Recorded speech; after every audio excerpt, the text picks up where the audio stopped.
What is going on, everyone? My name is Gavin. Today we're going to be showing you how to do an oil change on your car or truck. It's pretty simple, so let's get started.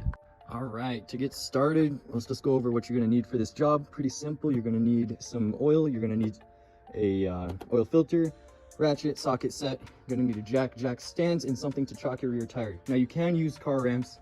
Totally fine. Just make sure you have something to chock your rear tires. That is important for safety. You got your jack stands here, and what you're looking for under your car is this thin piece of metal. It's called your pinch weld, and that's where you're going to want to put the jack, and then that's where you're going to want to put the jack stands as well. So what I was doing is I would get the jack and I would put it just about right here, so I left room for the jack stands. Another pro tip is to count these little notches in here for each side. That's a great way to make sure that your car is level. So coming back to the rear, I already have this tire chocked off. This is all you need to do. Basically what this is going to keep from happening is let's say your jack stand fails or something, you don't want your car to start backing up, especially when you're underneath it. Oh, one more thing, if you want to be extra careful, come up to one of the fenders with the car is off the ground, give it a couple of pushes, a couple shakes. It shouldn't move at all. There should be no body movement at all. So once you have that out of the way, let's get under the car. All right, guys, so now that we're here underneath the car, basically first thing is you're gonna wanna find your drain pan. I do have this aluminum shroud under here, so let's start by taking this off. Just a couple bolts here, and a couple up here, so let's get started on that. Alright guys, so while we watch my past self struggling taking off the shroud, I wanted to take the time and tell you why it's important to change your engine's oil in the first place. As many of you know, the internal combustion engine has a lot of different moving parts in them, with all them being metal, and what this oil does is it creates a thin layer between these parts so they never technically touch and will allow them to have a much longer lifespan.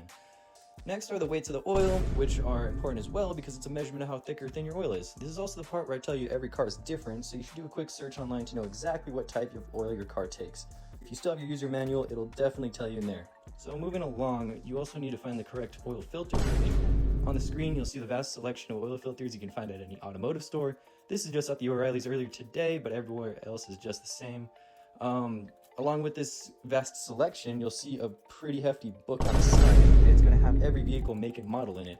Trust me, they're easy to use. All you got to do is flip through until you see your vehicle's make and year at the top. And then once you do that, you're going to scroll down the list until you see your car's model.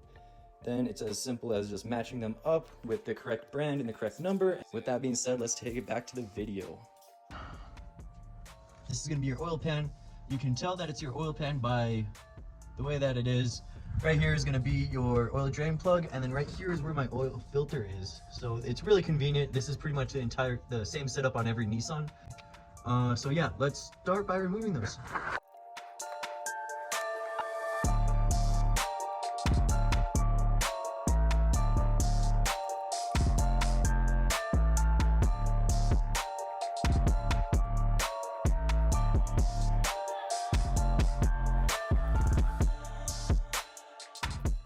Quick side note, guys, this is called a oil filter wrench.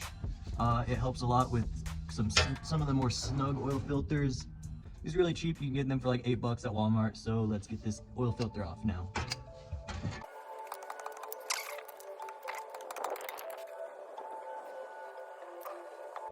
All right, so with the oil drained and the oil filter off, don't worry if you make a little mess. It's gonna happen on your first time.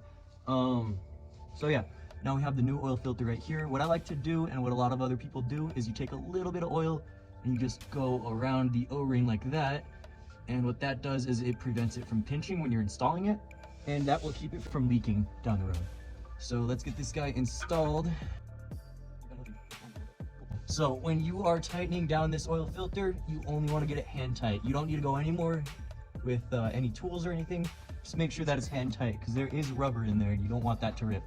And with the oil drain bolts, these do technically have torque specs, but honestly, if you're just using a little 3/8 ratchet like this, I would just snug it down with that. Sweet, we have all the oil drained out, we have the new oil filter on. Let's go upside and we will put in the new oil. All right guys, we are almost done with this oil change. All we need to do now is put some oil in this guy. We'll start it up once it's flat on the ground. That is important. Once it's flat on the ground, we'll start it up, turn it off, check the oil dipstick, and that'll tell us if there's not enough, there's too much, or just the right amount. So let's go grab a funnel for this guy, and I will see you right back here. You guys like that? Let's get this started. Now when you're pouring, just be a little cautious and be sure to watch down here. You don't want to overflow it and then have that bunch of oil come up from there. Just be careful with it and don't be an idiot like I used to be. Alright guys, so with the right amount of oil in there, I took her off the jack stands. It's really simple to do. Just go slowly. You're going to jack up the car with the jack, and then once it's a little bit farther up than the jack stands, just pull them out, and then you slowly drop the car on each side. Pretty simple. So with that being said, let's start her up. It's pretty obvious this is a work in progress, huh? Alright, that's what we like to hear. Perfect.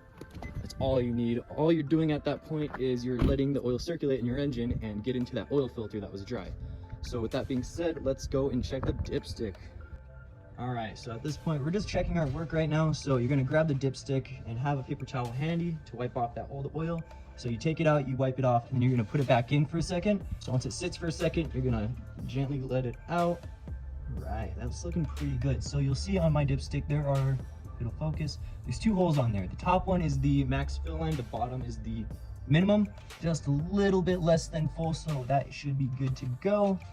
And with that, I think we're done with that oil change. So thank you guys so much for watching. I'm gonna go take her for a test drive because I haven't in a while, and it's very fun to drive. So yeah, see you guys later. You have a good one.